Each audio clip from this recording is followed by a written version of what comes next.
Superposition theorem is a theorem which is exclusively used to justify whether the circuit is linear or non-linear. Let's consider this circuit where by applying superposition theorem we are supposed to find out the individual branch currents I1, I2 and I3. Here I will discuss how the entire process will be done. Actually, to show the superposition theorem, circuit has to satisfy two properties. One is homogeneity property and another one is additivity property.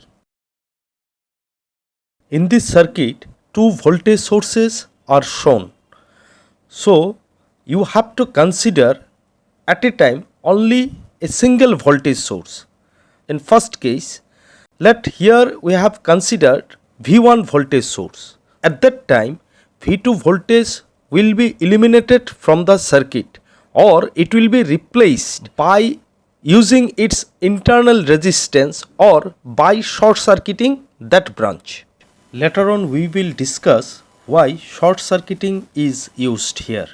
Anyway, for the first case, V1 voltage source has been considered and we have to redraw the circuit and mention the currents accordingly. In second case, we have to consider the V2 voltage source and again you have to draw the circuit and mention the branch currents accordingly.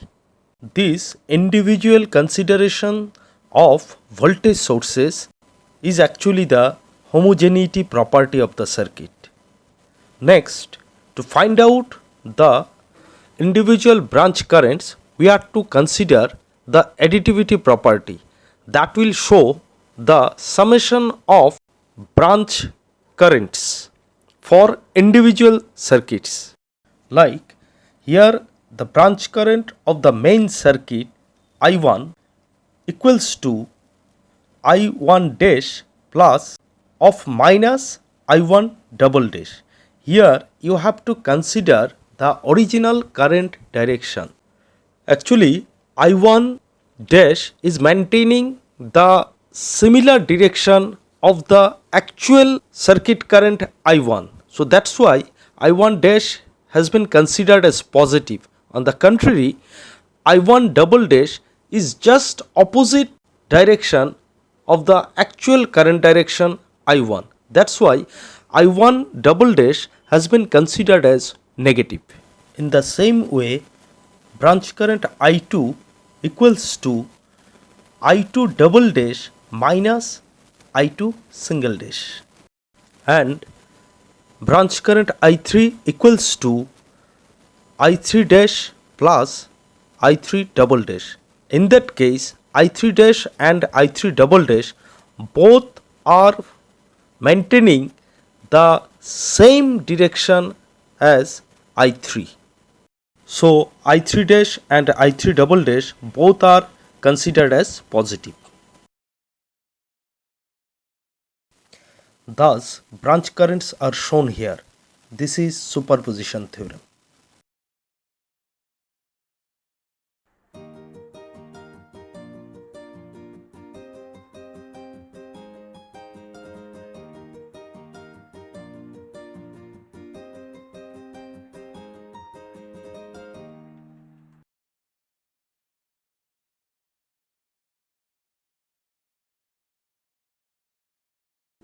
We have already seen that whenever you are to eliminate any voltage source from a branch, at that time it is eliminated or replaced by short circuiting that branch.